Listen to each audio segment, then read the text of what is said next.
के हमारे आशीर्वाद चाहता हूँ।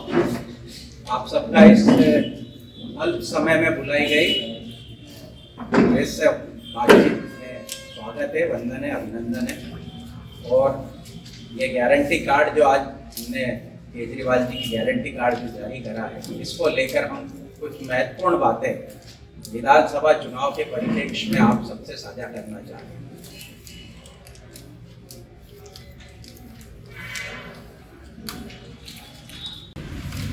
बहुत अच्छी बात पूछी, क्योंकि आपने देखा कि ठेका श्रमिकों से पास पे काम कराया जा रहा है। यह गैर कानूनी श्रम कानून का उल्लंघन है और हमारे वर्तमान के विधायक साहब ने इसका प्रश्न विधानसभा में उठाया। वो बता रहे थे कि ठेका श्रमिकों को पास के तहत काम करवाया जा रहा है जो गैर कानूनी, और मैंने इसको विधानसभा में उठाया। विधायक साहब के विधानसभा के प्रश्न पर जो भी जवाब आया उसका खुलासा हुआ या नहीं हुआ ये आप लोग जाने। लेकिन अगर कोई उद्योग गैर कानूनी रूप से श्रमिकों से पास से कार्य करा रही है तो वो जो ठेकेदार है उस पर प्रकरण दर्ज करवाने का काम आम आदमी पार्टी करेगी। और विधायक जी को भी यही चाहिए था कि अगर उनके प्रश्न का जवाब सही नहीं आया तो उनको भी उस समय प्रश्न उन ठेकेदारों पे जो पास से गैर कानूनी रूप से श्रम कानून का उल्लंघन करते हुए ठेका श्रमिकों से कार्य करवा रहे थे उन पर प्रकरण दर्ज करवाना था। लेकिन दुर्भाग्य की बात यह है कि हमारे नगर में भारतीय जनता पार्टी के ब्लॉक मंडल अध्यक्ष से लेकर कांग्रेस के ब्लॉक मंडल अध्यक्ष तक और विधायक जी के परिवार के लोग और इधर भारतीय जनता पार्टी के परिजन सब उद्योग में ठेकेदार बने। इसलिए वहाँ जाके इनकी जो श्रमिकों के प्रति जो इनकी चिंता है वो गौण हो जाती है, शून्य हो जाती है। और जब भी ये कोई बात करते हैं तो श्रमिक उसको अविश्वास की दृष्टि से देखता है। आम आदमी पार्टी के साथ श्रमिकों को विश्वास है कि ये कुछ न कुछ करेंगे और हम निश्चित ये शपथ पत्र भी हम इसीलिए दे रहे हैं कि शपथ पत्र के माध्यम से हम श्रमिकों को ये विश्वास दिलाते हैं कि आपके जो भी गैर कानूनी तरीके से आज तक जो व्यवस्थाएं चलती आ रही है उसको कानूनी रूप का अमली जामा पहनाकर जो दोषी है उनके खिलाफ कार्रवाई हम करवाएं। सुबोध, मेरा एक दूसरा सवाल है कि केजरीवाल जी की जो यूँ कहे जाए कि जो नीतियां हैं पार्टी की नीतियाँ, एक बहुत बड़ा मुद्दा है उनका जो मैंने समझा है कि वो भ्रष्टाचार के खिलाफ लड़ाई इस देश में लड़ रहे हैं और कहीं ना कहीं देश में गंदगी साफ करने की बात कर रहे हैं, भ्रष्टाचार। आप जिस क्षेत्र से लड़ाई लड़ रहे हैं उस क्षेत्र की नगर पालिका नागदा की यदि बात की जाए तो इतने प्रथम दृष्टया ही भ्रष्टाचार सामने आ रहे हैं। यहाँ के जनप्रतिनिधियों की गाड़ियाँ, टैक्सियाँ सब नगर पालिका में लगी और वो जनप्रतिनिधि यहाँ से हजारों रुपए का बिल पास करवा रहे हैं अपनी गाड़ियाँ लगा के। प्रथम दृष्टया ये मालूम पड़ जाएगा कि कहीं ना कहीं बहुत बड़ा भ्रष्टाचार नगर पालिका नागदा में हो रहा है। नगर पालिका के कई कर्मचारी यहाँ के राजनेताओं के घर पर सेवाएं दे रहे हैं, वो जनता का पैसा है। आपने भी, मुझे याद है, इस तरह का इशू एसडीएम कार्यालय के समक्ष आपने जनसुनवाई में उठाया था। तो ये दो बड़े मुद्दे हैं। एक बड़ा मुद्दा ये भी आया कि आलोट और ताल के कुछ लोग को यहाँ पे काम मिला है। यहाँ जब शिवरात्रि का मेला लगा तो जो कहा जाए कि कई तरह के ऐसे बिल 10-10 लाख 12-12 लाख रुपए के जो बिल आलोट और ताल के लोगों को स्वीकृत किए गए। तो आपकी क्या मंशा है? इन तीनों बिंदु पर मैं आपका प्रकाश डालने की ख्वाहिश रखूंगा कि क्या कहना चाहेंगे कि इतने बड़े भ्रष्टाचार इस शहर में हो रहे हैं। जैसा कि दिल्ली सरकार और हमारे अरविंद केजरीवाल साहब भ्रष्टाचार के प्रति जीरो टॉलरेंस की नीति अपना, वो जीरो टॉलरेंस की नीति इस नगर पालिका परिषद और नागदा खाचड़ विधानसभा क्षेत्र में भी अपनाई जाएगी आम आदमी पार्टी का विधायक प्रतिनिधि चुनने पर। दूसरा, जो आप भ्रष्टाचार की बात कर रहे हो नगर पालिका, ऐसे कई है, आप पत्रकारों के माध्यम से ये और हम स्वयं हमारे जो सूत्र है उनसे हमको ज्ञान है कि करोड़ों के कार्य 1-1 लाख के अंदर के बिल बनाकर स्वीकृत करते जा रहे हैं, जिससे कि वो ऑनलाइन उसकी प्रक्रिया का पालन नहीं हो पाए। इसको बहुत बखूबी तरीके से अंजाम दिया जा रहा भ्रष्टाचार को। ये सब हमारे संज्ञान में भी है और निश्चित इसके जो दस्तावेज है वो दस्तावेज भी हमारे पास आते जा रहे हैं। भ्रष्टाचार पे जो कार्रवाई है वो पहले भी हम भ्रष्टाचार के खिलाफ लड़े। दुर्भाग्य ये है कि अभी वर्तमान में जो विपक्ष में हमारे कांग्रेस के साथी बैठे हैं, वो कांग्रेस के साथी भ्रष्टाचार, भारतीय जनता पार्टी के भ्रष्टाचार पे मुंह साधे। अभी आपको मालूम होगा, मुझे भी यह ज्ञात हुआ था कि विधानसभा में विधायक जी ने भी जनवरी या शीतकालीन सत्र में एक प्रश्न लगाया था कि नगर पालिका में भारतीय जनता पार्टी के नेताओं क्या कर्मचारी काम करते हैं। लेकिन शीतकालीन सत्र के बाद से आज तक ना तो प्रश्न पटल पे आया, ना उसका जवाब आया।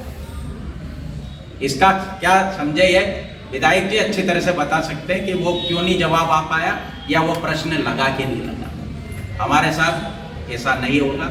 अगर लड़ाई लड़ी है तो उसको अमली जामा पहनाएंगे। ये जितने भी भारतीय जनता पार्टी या जनप्रतिनिधियों क्या या नेताओं क्या जो कर्मचारी काम कर रहे हैं, वो सिर्फ और सिर्फ नगर पालिका में काम करेंगे। भ्रष्टाचार के प्रति जीरो टॉलरेंस हमने कहा और उसके लिए हम प्रतिबद्ध हैं। विधानसभा चुनाव हो या लोकसभा चुनाव, जनता को लुभाने के लिए राजनीतिक दल अपना भरसक प्रयत्न करती है और भरसक प्रयत्न करने के साथ साथ लोग लुभावने वादे भी करती है। हम पिछले कई समय से देखते आ रहे विधानसभा चुनाव को, हम सब, आप लोग सब साक्षी हो इस बात के कि विधानसभा चुनाव में जो दो प्रमुख राजनीतिक दल है, भारतीय जनता पार्टी हो या कांग्रेस हो, दोनों का एक समान जो मुद्दा हमेशा से रहा है वो नागदा को जिला बनाने को लेकर था और दूसरा स्थानीय युवाओं को रोजगार देने का। ये मुद्दा आज तक चलता आ रहा है, ना तो नागदा जिला बनाना, ना ही स्थानीय युवाओं को रोजगार दिलाना। जो रोजगार से संपन्न लोग थे उसको कोरोना काल की आड़ में अलग उद्योग ने बाहर कर दिया और दोनों राजनीतिक दल के नेता जब उद्योग ने बाहर करा तो दोनों राजनीतिक दलों के जो जनप्रतिनिधि से लेकर नेता थे वो चुपचाप तमाशा देखते रहे। जब जिले बनाने की बात करते तो उसकी वकालत ये बात से करते हैं कि जब जिला बन जाएगा तो रोजगार के अवसर बढ़ेंगे। हम उन पर कैसे विश्वास करें कि जो पहले जो रोजगार थे उनको आपके रहते समाप्त हो गए। जब आप कुछ नहीं बोले तो जिला बनने के बाद में रोजगार के अवसर कैसे बढ़ेंगे, इसका कोई विजन वो प्रस्तुत नहीं करते। हम आज आप सबके समक्ष ये बात उनसे अनुरोध करना चाहते हैं और पूरे क्षेत्र की जनता ये चाहती है कि नागदा खाचरोद विधानसभा क्षेत्र में जो भी कांग्रेस और भाजपा के प्रत्याशी हो, उम्मीदवार हो, वो शपथ पत्र के माध्यम से जनता के समक्ष अपने वादे और घोषणा करेगा। जैसा कि अभी जब नागदा को जिला बनाने का जो प्रस्ताव कैबिनेट में पारित होना था और वो नहीं हुआ, दोनों दल एक दूसरे पर आरोप प्रत्यारोप कर रहे हैं। हमारे जो भारतीय जनता पार्टी के उम्मीदवार हैं डॉक्टर तेज बहादुर सिंह जी चौहान साहब का मैंने मीडिया में एक वर्षन पढ़ा था। उनने बोला कि वो कृत संकल्पित है नागदा को जिला बनाने के। वहीं हमारे जो वर्तमान विधायक साहब है वो संभावित कांग्रेस के वही प्रत्याशी होंगे। उनका ये कहना था कि भारतीय जनता पार्टी नहीं चाहती है जिला बनना और पहले कैबिनेट में कांग्रेस इसको जिला बनाएगी, ये उनका प्रेस में बयान आया। हम दोनों बड़े भाइयों से, भारतीय जनता पार्टी के उम्मीदवार और कांग्रेस के जो संभावित प्रत्याशी से अनुरोध करेंगे कि आप जब इतना दृढ़ संकल्पित हो और आपको इतना विश्वास है तो शपथ पत्र के माध्यम से जनता को ये बताएं कि नागदा को पहले कैबिनेट में हम जिला बनाने का प्रस्ताव पारित करेंगे। ये शपथ पत्र दें, क्योंकि अगर शपथ पत्र में देंगे तो वो कानून से बंधे होंगे। अगर शपथ पत्र से अलग जाएंगे तो हम जनता, नागदा खाचरोद विधानसभा क्षेत्र की जनता कानून का सहारा लेकर उन पर प्रभाव और दबाव बनाने में सक्षम होगी। अभी तक ये देखते आए हैं कि नागदा को जिला बनाने का वादा कर देंगे, लेकिन जब जिला नहीं बनेंगे तो उसके लिए गलियां बता देते हैं कि वो उसके कारण नहीं हुआ, इसके कारण नहीं हुआ, ये कारण नहीं हुआ, ये कारण नहीं हुआ। पर आप चूंकि इतना दावा कर रहे हो कि प्रथम कैबिनेट में आप इस प्रस्ताव को पारित कर देंगे, आपकी सरकार बनने वाली है, ये दावा आप कर रहे हो, तो आपको शपथ पत्र देना चाहिए जनता को, ताकि जनता में आपके प्रति विश्वास बढ़े।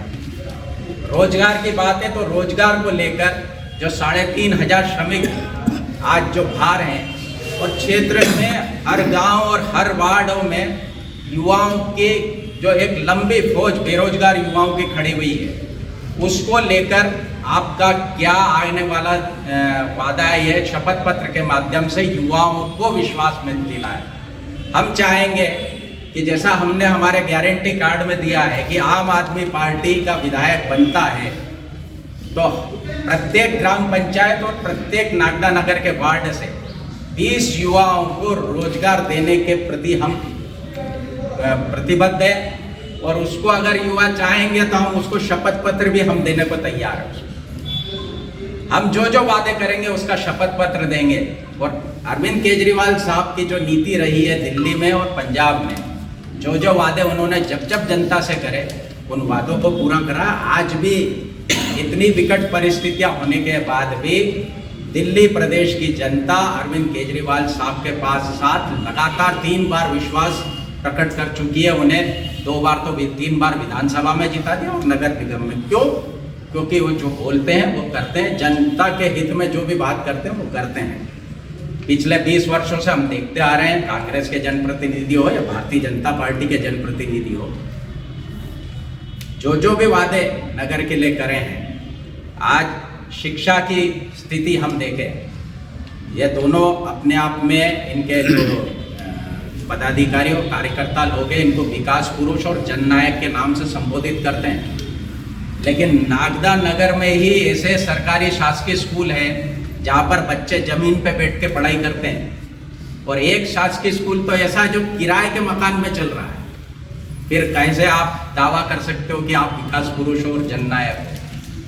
सरकारी अस्पताल जो करोड़ों की बिल्डिंग अभी बन रही है, आपने एक ढांचा तैयार करने की नींव तो रख दी, लेकिन उसमें जो जनता को सुविधाएं मिलना चाहिए वो सुविधा का अभाव नागदा में भी है और खाचरोद में भी है। खाचरोद में 6.5 करोड़ की बिल्डिंग है, लेकिन एक छोटा सा घाव अगर उंगली पे हो जाता है तो उसकी मल्लम पट्टी का इलाज वहाँ पर होता है। इसके अलावा कोई गंभीर मरीज अगर वहाँ जाए तो उसको या तो उज्जैन या रतलाम रेफर कर दिया जाए। हमारे जनपद के अध्यक्ष जो कांग्रेस के जनप्रतिनिधि हैं, वो एक कार्यक्रम में कह रहे थे कि नागदा जिला बनना इसलिए जरूरी है कि खाचरोद और नागदा में स्वास्थ्य सुविधाएं नहीं, हमको इंदौर और उज्जैन जाना पड़ता है लोगों को लेकर, हमारे मरीजों को लेकर। वो खुद अपने लोगों के, अपने जनप्रतिनिधियों के विकास के एजेंडे को धत्ता बना है।